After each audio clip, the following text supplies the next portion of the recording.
So this for me were more intimate times when you can actually, feel his mood and reciprocate with him, rather than the big kirtans when temples were packed and it was just crowded and loud and kind of intense. But to see him in the mood of actual worship, when he says kirtan is our bhajan, so you can understand it's more of an internal thing than just an external show of musical arrangements. So there's something I really learned from him, but I don't think I've imbibed it in my life, but I understood it, that actually it's an internal process and not something we show other people. So even the kirtan, it should be coming from inside, the heartfelt attachment and calling for Radheshan, rather than so you say a musical arrangement or some type of singing from the throat. It's a singing of the heart, crying from the heart, really. And that's something he taught, especially on this day when he decided to wind up his earthly pastimes. He learned to cry. It was a dark time, I think, in Vrindavan. Just all of a sudden, wow, what happened? I don't remember a Saturday. Me neither. Everybody was there.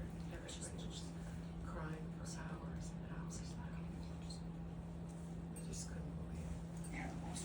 And I remember the parikrama when we took his body for the cremation, which is the first time I've ever seen this, that even the Brajavasis and all the shopkeepers, they all stood, because everybody knew that the Ahindra left, and everyone had, really the Brajavasis had great respect for him, because he was a Brajavasi, he lived there 24 years, and but that was amazing because it doesn't happen. There's all the time bodies that go towards Yamuna to the Ghat, Keshi Ghat, and downstream. But then that day was like, you can see all the shopkeepers, no matter what was happening in the shop, they all came out and they stood in respect, to watch the procession of Ahindras departure. So yeah, he was influential, not only in ISKCON, but actually worldwide. People had so much respect for him. So many people who saw him, and particularly the Brajavasis, which means that obviously he was accepted by Radharani, or so. You are mine. Yeah, that was a painful day. I had the dreadful service of taking care of his deities. So when I came, I remember his body was outside of his room. The room was locked already by the police. It was locked. Mukunda, I guess, had the key by that time, and Gauri Tai were in the next room over Brahmachari's room, getting cleaned up because they were blackened by smoke.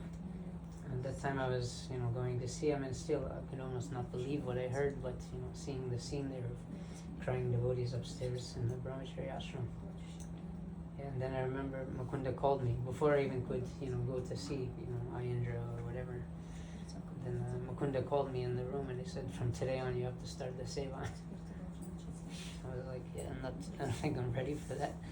He said, yeah, there's no one else, So then he gave me the key, and then after the cremation, then I had to immediately go back. Imagine this, open up the darkened room, the room which was blackened, and it was so painful, and of course to see the way that it was left, the way that he left the body, the popcorn was spilled on the floor because he was, it was just, that one spark, that, set it off, and that was it. So I had to start cleaning the room, start to figure out how to worship 2,233, we actually counted 2,233 Shilas, and Gaunitai, and Radharani, and Ananga Manjari, and Gaunitai, and the Astasakis, So, wow, and I'm going to start the seva. I'm totally depressed, totally shocked, and the room was a mess, and it was like 12, 15 hours of seva and cleanup, in deep pain, and it was really intense. So I don't appreciate it. I could have given us some notice, but that was his style. His style was like this, fast and precise. He used to tell us on the altar, I probably told you, I've said this many times, he used to say you have to be fast and precise. So like, you pin it once and it's gotta stay, you move to the next item, and putting the malas, everything has to be done quickly and precisely. And especially when you come 15 minutes before darshan like he used to do. Sometimes he was literally coming, we had darshan 7:15, he would come 6:45, like that. He was writing his book, so he was spending the whole night in there, and he would come with bloodshot eyes, kind of half bathed, and still wet, and just be like getting into it, So in those days we used to dress Radharani actually, and he would just only Sham. If he wasn't there by 6:45, we would just start dressing Radharani, because we had to finish, and then he would just dress Shams from there. So he was fast and precise, he could do everything quick. And even his death in the sense was like fast and precise. It was not like drawn out, sick, diseased body, and people serving him, which he never would have allowed or appreciated. He didn't even allow us to. There was a time when he was, as always, dehydrated. He had so many times UTIs, infections from dehydration. And I remember I was trying to tell him that you have to drink, like the whole day, especially the vocal cords. I read about this when we first got internet in Vrindavan. I read, and if you remember, Preeti's shop was the first one that had the internet downstairs. So I was like looking it up. How do opera singers maintain their vocal cords? And it said hyperhydration, because when the vocal cords get dry, they actually crack, and that's why he always has this, broken voice. And towards the end, he really would sing half hour, 15 minutes or something. And then so I was trying to get him to drink more. And I remember I went to his room. It was already before his kirtan at 6 in the evening, and he didn't drink anything because his rule was, if I didn't wake up my deities and change their water, then he doesn't drink. I was like, yeah, can we then get onto it, because you have to sing in like 15 minutes. And I was preparing to pour a packet of electrolytes for him, and he's like, no, I'll do it. So he really didn't appreciate, he didn't like people serving him. That's another thing I learned about him, really, that deep humility. It wasn't, false humility, but he really felt, he was actually very humble. Even if he was, speaking, whatever he spoke, he was just repeating from Shastra. He's not, concocting, or he wasn't pretending to be something he wasn't. He was following more strictly than anyone else. Means he didn't tell us, you have to do this and that. He himself was very strict with himself, but very, easy and kind to other people. So he wasn't, putting on a show of being a big guru or something like this. He was very humble, in the sense that I really didn't appreciate people that try to serve him or give him something or even praise him. So if you hear about it when he, in the last birthday program, he says, "What's so happy about it anyway?" But he wasn't into self-promotion. So that's also, I think, is one of the most important aspects of kirtan. And actually, I just want to finish this by saying that after he left, I had a dream with him. In my dream, there was a kind of an auditorium that was filling up with devotees who were rebelling against the system, the ISKCON kind of institutionalized system, which is kind of what his book was about also.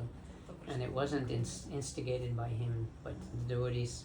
And in my dream, he had already left his body, but he was standing with us. So it was the after, Ayendra days.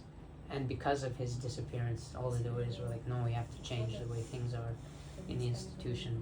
And so devotees were gathering. And I remember standing on a hillside with him, watching the devotees gathering in this auditorium. And he said to me, "What's the difference between cow dung and donkey stool?" And then I woke up.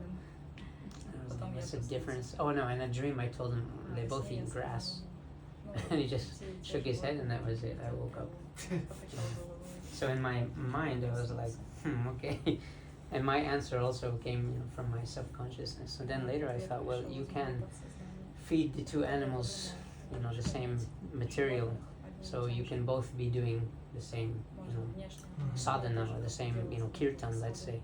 But the result of cow dung is used in purifying rituals. It's sacred and pure. But the donkey stool is gross, it's disgusting and untouchable. So in the same way, and the funny thing is I checked AI today, because I remember the dream. I was like, let me ask AI what, and it gave me the same analysis of what I was thinking, and it said cow dung is considered sacred and pure Indian ritual, blah blah blah, but donkey stool would be considered contaminated because of the Vedas. So it was the same perspective. And then it said that I think your guru was encouraging you to go inside and think about authenticity rather than how you say promoting your ego or something, which is exactly what I thought. So even the kirtan can be done, performed by many people, but the donkey stool and the cow dung are not the same thing. So anyway, that was an interesting dream, but it felt very real to me. It was a strange riddle, but when I kind of deciphered it, I mean, I knew that already, but I think he was trying to tell me to keep that and also maybe pass it on. That our kirtan should produce cow dung. Our bhakti should produce something pure. Not that our bhakti produces a great sense of ego, and then it has the opposite effect, right? So we become proud, puffed up about all the seva I've done, or how good I am at this or that, and it's having the wrong effect, actually. Yeah, and actually regarding that, even those who don't lead kirtan, we have a part in it to play, because there's no star unless the groupies are there. So I don't know where it starts. I think it starts from the groupies. Yeah, I think so. People are demanding to have a star, and the person is just singing for Krishna, and all of a sudden adoration's coming their way, and they don't necessarily know how to shrug it off. So really, it's everyone's responsibility. It's not like all these star kirtanyas, blah blah blah blah blah.